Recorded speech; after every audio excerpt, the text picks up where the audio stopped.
Hey friends, this is Lindsay with Swing Design, sharing another quick tip tutorial on how to change your SVG designs into a stencil. So if you are a vinyl decal maker, so you cut vinyl designs with your Cricut, your Silhouette, your ScanNCut, you are probably familiar with taking that SVG design and then turning it into a vinyl decal. Well, what if you wanted to paint that SVG design onto like a wooden sign? Well, you can change the SVG into a stencil. It's really easy to do. There's just a couple things that you want to keep in mind, and we'll go ahead and share those. It helps to start in your design software. So whether you are using Cricut Design Space, Brother, Canvas Workspace, or Silhouette Studio, or any other design software, if you start by, first importing your design and then drawing a box around it, so like a square or a rectangle or even a circle, it doesn't matter. But as simple as that sounds, just drawing that shape around the SVG design is essentially what turns it into a stencil.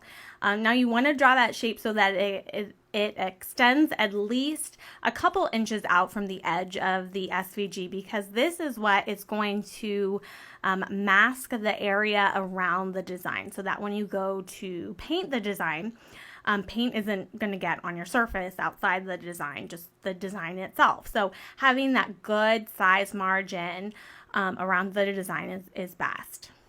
And then you just go ahead and cut out the design with the box around it. And you can use any cutting machine you want to cut out the design in your stencil material. So here I am using the Silhouette Cameo 4 with Oramask 813 stencil material, which is my absolute favorite stencil material, and I have links in the video description if you want to check out cutting machines and stencil material at Swing Design. And then if you like the actual SVG that I'm using, there's a link to it as well. Then the second thing that you want to remember when it comes to turning an SVG into a stencil comes into play when it's time to weed. So with a vinyl decal, you are weeding out the excess vinyl around the design.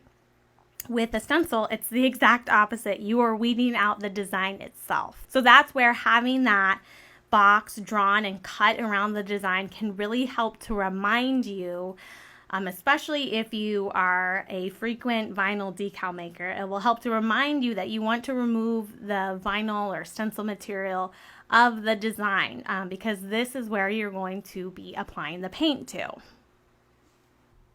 But then after weeding, the next few steps are pretty much the same as if you had created a vinyl decal. You're going to apply transfer tape over the stencil. You want to burnish it down really, really well.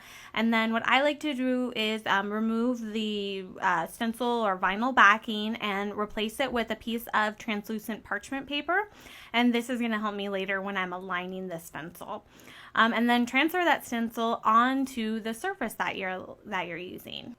So what I have here is a 10-inch wooden circle that I've already painted. So I sectioned out the top and bottom with some painter's tape to spray paint the middle, let that dry, and then sectioned off the painted part in the middle with the painter's tape to paint the top and the bottom. And then before I had even started painting, the wooden circle had been sanded really, really smooth. And then even after painting, I'll take a high grit sandpaper, like 400 grit, and just gently go over the area where I'm applying the stencil, so that area is really, really super smooth, because this is going to help keep the paint from bleeding underneath the stencil. But then I can go ahead and apply this stencil to the surface. I like using the hinge method, where I secure it to my surface with some blue painter's tape, and then I'll use that tape as a hinge to pull it back and remove the parchment, and then burnish it down really, really well onto that painted wood. Then go ahead and remove the transfer tape. You want to do that in the opposite direction of the wood grain. So I'm just going to roll that off. And then I will actually use it over the rest of the stencil to mask it off, because I'm going to be using spray paint.